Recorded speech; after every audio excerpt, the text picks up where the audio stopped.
Qu'elle soit russe ou grecque, l'icône m'a souvent intrigué. Le culte qu'on lui rendait, l'aspect un peu figé des personnages, leur regard fixant on ne sait quel lointain, mais aussi l'or et les couleurs chatoyantes, me paraissaient entourés d'un certain mystère. L'accès des prêtres orthodoxes n'étant pas aisé, j'ai pensé qu'une des très rares peintres d'icônes possédant bien son art pouvait peut-être répondre à mes questions, voire même me confier quelques secrets. Originaire de l'art du portrait qui décorait les tombeaux de l'Égypte ancienne, l'art de l'icône s'est d'abord développé à Byzance. Les icônes, par l'art de la peinture, transmettent des messages.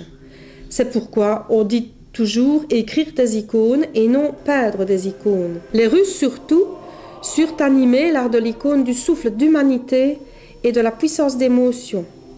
C'est pour ces raisons, mais aussi pour leur douceur et leur ton gai, que j'ai choisi de m'inspirer de la technique de l'icône russe.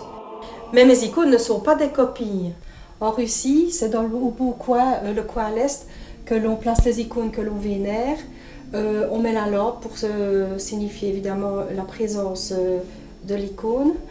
Les icônes sont très symboliques, tout est très codifié. Par exemple, on trouve les icônes un peu sévères, mais en fait, c'est parce qu'elles manquent de sentiments, puisque ce sont des personnages qui traversent le temps. Ils ont des petites bouches parce qu'ils n'ont plus besoin de nourriture terrestre. Le Christ a une attitude de bébé, mais en fait, il a une figure, un visage d'adolescent. La Vierge porte sur son manteau, sur ses épaules et sur sa tête 3 étoiles, qui signifient qu'elle était vierge avant, pendant et après la naissance du Christ. Et en dessous, il y a une intercession des personnages autour du Christ. Le bois massif utilisé doit être sec, sans nœuds et surtout, comme vous voyez, pauvre en résine. Pour les grands formats, il est prudent de poser au dos du panneau des éclisses coulissantes. Ça empêche le bois de gauchir et d'abîmer ainsi l'icône. Évidemment, il y a quelques travaux préparatoires dont mon mari se charge volontiers. Il prépare la colle en dissolvant dans l'eau des granulés extraits de peau. Une couche est appliquée sur le bois pour faciliter l'application soigneuse d'une toile, elle-même trempée dans la colle.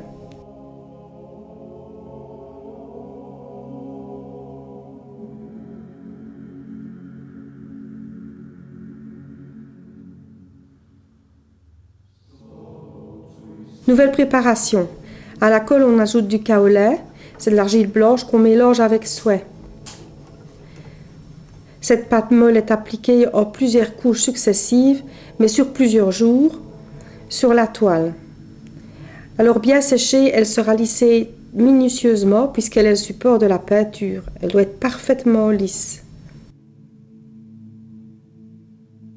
Nicole est à la table, elle m'a prié de la laisser concentrer. Le fin pinceau trace les contours de l'icône avec délicatesse, détail nécessaire indiquant l'attitude, les gestes, les vêtements des personnages. Elle va réaliser une icône de la Mère de Dieu avec son Fils. C'est la représentation la plus fréquente et la plus populaire. C'est l'image parfaite de la tendresse qui peut exister entre une mère et son enfant. Si les madones italiennes sont généralement souriantes, la Mère de Dieu russe est toujours sérieuse et grave. L'auréole, qui est le signe distinctif de la sainteté de tous les personnages, va être couverte de feuilles d'or. Nouveau coup de main de l'époux qui applique d'abord une couche d'argile de couleur rougeâtre, l'empolie ou bolus, polie à la pierre d'agate. Elle permettra de bien fixer l'or en le réchauffant.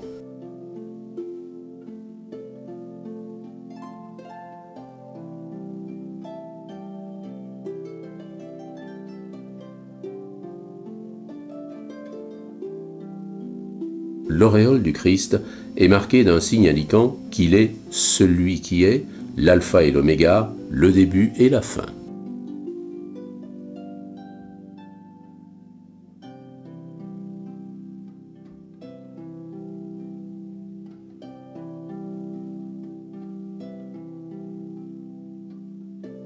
L'or joue un rôle tout à fait particulier dans la peinture d'icônes. Il symbolise la lumière divine. Une fois posé et sec, l'or est poli à l'aide d'une pierre d'agate, technique qui exige une certaine habileté.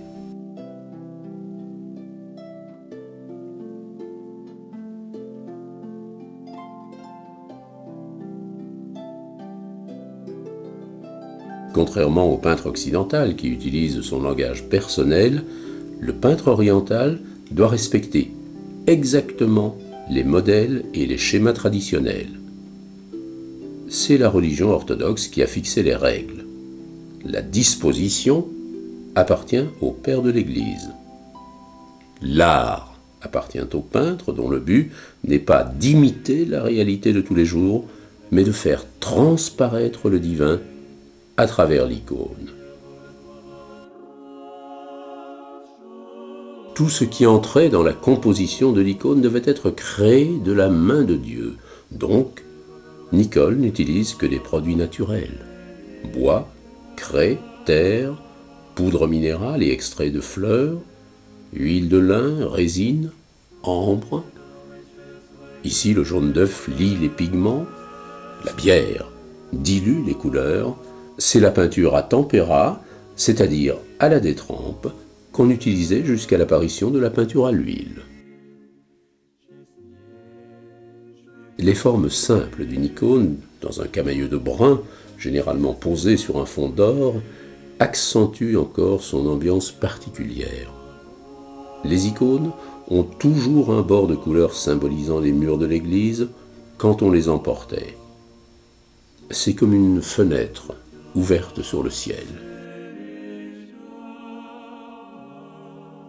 Guidé par une main habile, le pinceau cueille une perle de brun, de vert, de blanc, les dépose délicatement, glisse, fuit vers le haut, éclaircit là, assombrit ici, trace plus bas les plis des vêtements. L'atelier est calme, Nicole concentrée. Il me semble entendre un Magnificat.